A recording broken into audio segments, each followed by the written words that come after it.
I'll just hold this again. I didn't say my name before. Hi, I'm Sophie. I'm from Willow Cross. All right, so. Okay, so to end this debate, first off, I just want to locate the real points of contention, so the real issues on which pro and con are clashing.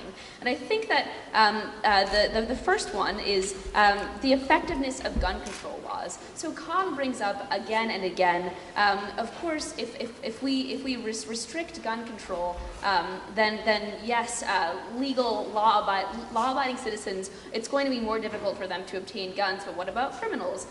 If they're going to be committing these gun-related crimes in the first place, they're probably not going to follow through on getting a permit to obtain their gun.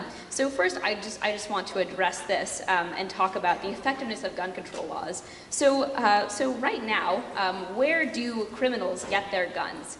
They get them from gun shows. Right now, our gun control laws are very loose. They have a lot of loopholes in them, and the main loophole are gun shows. So these are shows that people can show up to, and a lot of people who actually work for gun control will bring video cameras and attend gun shows and buy these semi-automatic rifles again and again and again without showing any form of ID, without requiring a permit, without anything.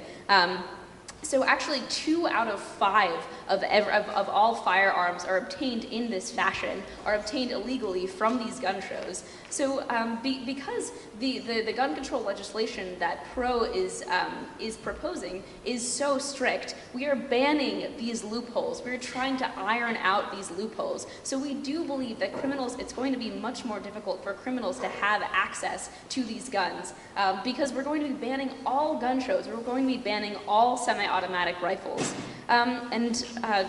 Because currently we have a lot of loopholes, it's difficult to talk about the effectiveness of current gun control because we propose changing it so strictly that there will just be no loopholes to speak of.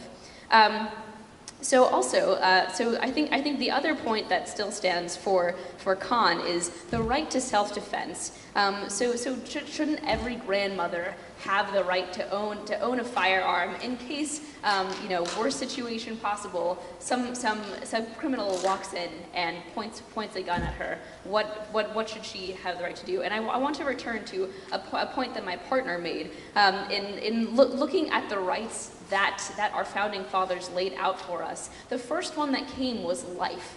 We believe that there are some rights that do come before others. We believe that self-defense can't really be enjoyed if you are not living. So we believe that safety is more important, is more important than the right to self-defense. And we also point out that in the proposed legislation that we have, people still have the right to own some firearms, while they just are not as deadly as the ones that people are currently allowed to own. They are capable of obtaining them. So people do still have some level of self-defense.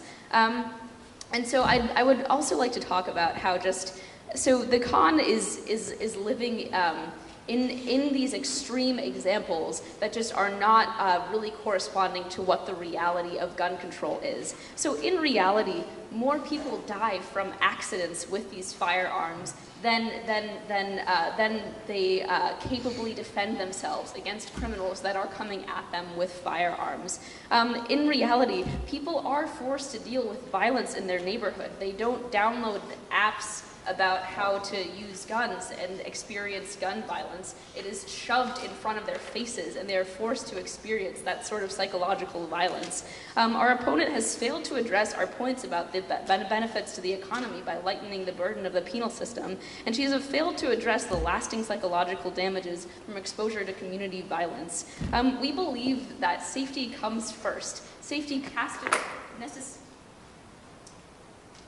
necessarily comes before self-defense, because to enjoy the right to self-defense, you must be alive first. And we think that this is what should come first as the government. We think that this is the most important thing, and we think that these stricter gun laws are going to provide this safety physically, mentally, and economically for our citizens. And this is why we are proud to propose. Thank you.